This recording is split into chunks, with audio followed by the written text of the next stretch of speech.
that any process has been initiated. I know that the post office has a process that they have to follow, and I'm not aware that that process has started. Well, the process initiated when we sent the initial letter to the mayor in the first place. That actually initiates the community contact. The Postal Service did advertise this as, you know, the public could come to the Where was that advertisement? They went to the P.O. box holders. It was also posted in That was actually posted in the lobby, and a press release was sent out as well. Excuse me, but the wrong address was on that press release. People were told to go to the Chamber of Commerce. No, the press release actually went out yesterday, a few days, and it had this address on it. The notice to P.O. Box customer says the meeting will be 11 o'clock Thursday, That's not the September. press release, is it? No, but the P.O. Box notice said Berkeley Chamber of Commerce, 1834 University Avenue. That's the wrong address. That's the wrong address. Guys, wait a minute.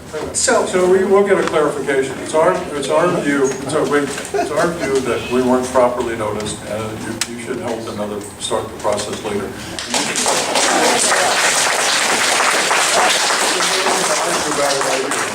Okay. So the other question I have is, and you know, I know you people are employees of the post office. You have a job to do, and I appreciate that.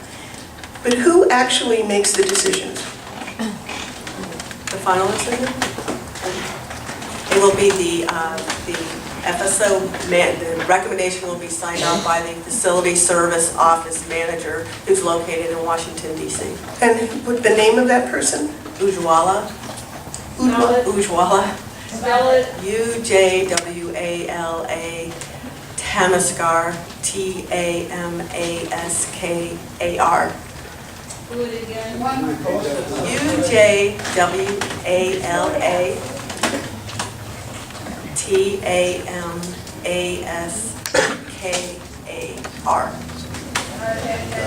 So you can also, You can send it to that address. I want to interject that this person will ultimately then have, but there's going to be all kinds of political situations. This is not something that Congresswoman Lee and our other representatives are not going to take, you know, lying down. So it's not, you know, it will be political at some point. Yeah, whether or not it happens. It's already political. Well, it is political, so I'm just saying it's going to be decided in a way that's in a political situation at this point like that. Okay? Question, and then we want to get to the panel because we're way late on our time. So, first of all, I was not aware that this was the legally mandated public meeting as required by federal law. This was a meeting that we wanted to convene to have a conversation with USPS regarding the proposed relocation and to invite the community to also present their thoughts and ideas regarding this issue. I would like to strongly request that USPS convene another public meeting, preferably in the evening at a time which people who work will be able to because they didn't get the right information or because it's the middle of the day. So I would like to strongly request that we have a subsequent public meeting and that we don't move the clock forward until we have that meeting. The post office must sell its properties, both historic and otherwise, in order to maintain service. The USPS says it will listen to the public in hearings. I should add, poorly noticed public hearings, as I saw today. However, the national pattern of closures shows a disregard for public input.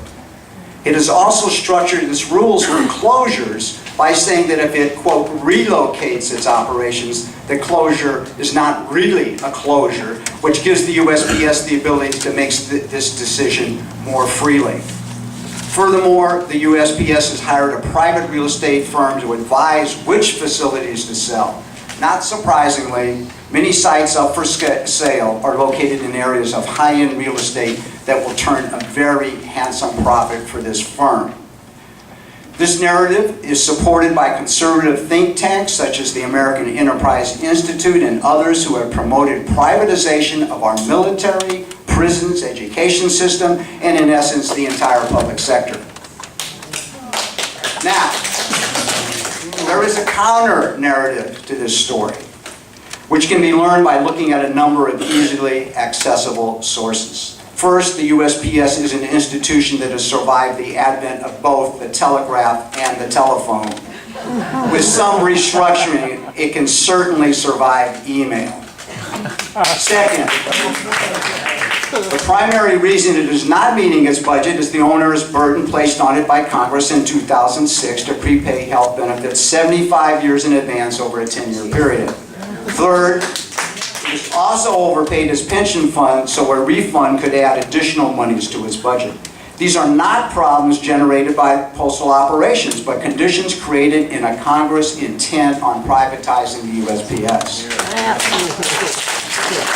So, this begs a few questions. Is USPS management on the side of those who would privatize the Postal Service and actually welcomes the sell-off of its properties? Does the USPS think the public is just stupid and can't distinguish between these two narratives? These buildings are legacies paid for by our parents, grandparents, and great-grandparents. They were built to beautify cities and towns and to provide a place to do postal business that was worthy of a great democracy. Many were built and embellished with public art during the New Deal. Their unnecessary liquidation is essentially a theft of our heritage, which will directly benefit a private firm. I'm an art historian and architectural historian, so what's going on actually concerns me a great deal, and for the last 8 years I've been studying the New Deal legacy, and so I'm somewhat of an authority on these buildings that are now going up and in this outrageous fire sale all over the country. Last May I received an email from a woman who lives in Chevy Chase, Maryland. It's a very high-income community, but that's not accidental. She wrote to me that, quote, "My historic post office is or was the Bethesda post office. It's an indigenous stone building with beautiful post boxes, metal, great metalwork, and best of all, a great mural. The mural is of our women's cooperative farm market, which was set up during the Depression to provide a way for my county's farmers to sell directly to city folks. The mural shows both the market and farms. Montgomery County, Maryland, was a very significant agricultural area in days of old. The USPS sold the post office in March without telling anybody who mattered, like our congressman, what they were doing. I first heard about the sale in July. There's been no information on what the developer who bought the building plans to do with it, and there is absolutely no information on what is going to happen to the mural. This is just one of a number of messages I've received from people around the country. The USPS sometimes conducts pro forma meetings like this one as required by law, or none at all, which has happened in a number of places that have contacted me. And then it goes ahead and it sells the post office regardless of its importance to local business or residents or its artistic or historic merit. This is important. The only sticking point in the sale appears to be what to do with the New Deal art that embellishes so many of these fine buildings and which the U.S. Postal Service is required by law to preserve and keep public. Those murals and sculptures are unique to the United States. They have been called the People's Art Gallery. They show people at work, especially postal workers. The USPS recently got around that obstacle by removing a mural from Ukiah's downtown post office, which had already closed, and sending that mural for restoration to Chicago. Now, this is very strange. For a service which is reputedly in default, bankrupt, that's a very expensive thing to do. It's not clear what will happen to the mural afterwards, but you can bet it will not go back to the building for which it was designed. That, however, should hasten the sale of the building. It will then move out to a shopping mall. What is especially curious about these sales is that so many of them are of the most heavily used downtown post offices. They are often architecturally distinguished, they often contain art, and they are sitting on some of the most valuable real estate in some of the wealthiest towns in America.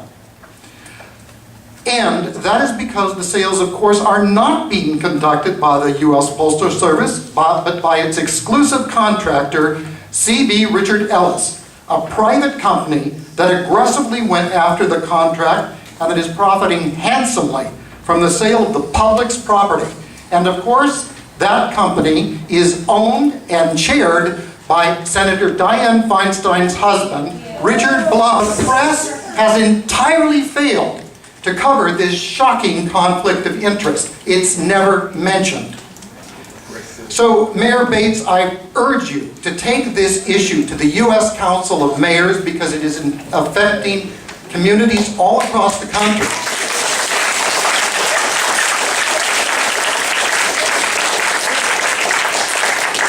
The Modesto Post Office has already gone for sale. It's being converted into condominiums. And this despite the fact that the downtown business in Modesto, which of course is very, very on the ropes, protested that. It made no difference at all. Now, finally, the U.S. Postal Service has refused a reporter's Freedom of Information request for the details of the contract that was negotiated last July. Now, Mr. Ruiz said that the Post Office is still a federal agency. He said, I quote, "public transparency as required by law," which is why this meeting is being held. However, the U.S. Postal Service, in refusing that FOIA request, said that they are essentially a private corporation. Thank you. Yes, my name is Stephen Lysett. I'm president of the East Bay Area Local of the American Postal Workers Union. It's the largest union in the United States. Well, once upon a time, we're about the second largest now. My union represents the clerks and the maintenance employees that work in the Berkeley Post Office as well as throughout the East Bay. And our nearly 900 members and the 250,000 members of our union nationwide and the 300,000 members of the National Association of Letter Carriers stand in solidarity with the City Council and the citizens of Berkeley and the Alameda Central Labor Council. We also oppose the sale of this building.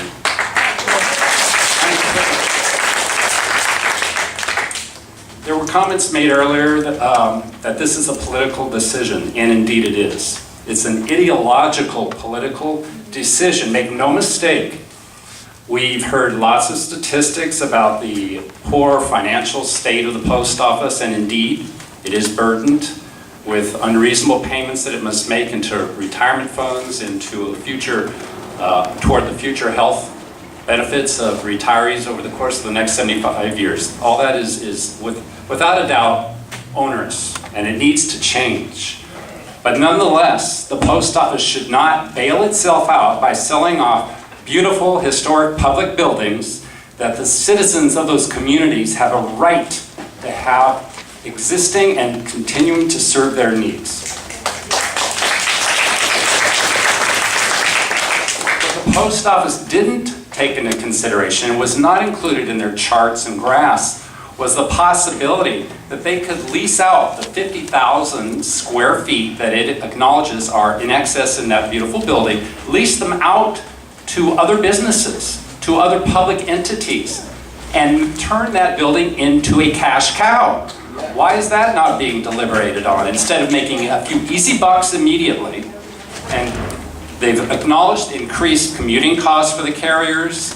They're going to probably have to establish a new route because all that additional travel time for those carriers will increase the length of their routes. The pollution should definitely be a consideration. That's approximately an additional 135 miles a day that's going to be driven by those carriers in their vehicles. Listen, do you think that I'm just a union bureaucrat who is speaking purely from vested interest? I started with the post office when I was 18 years old as a carrier. And I'm sorry, I'm getting emotional.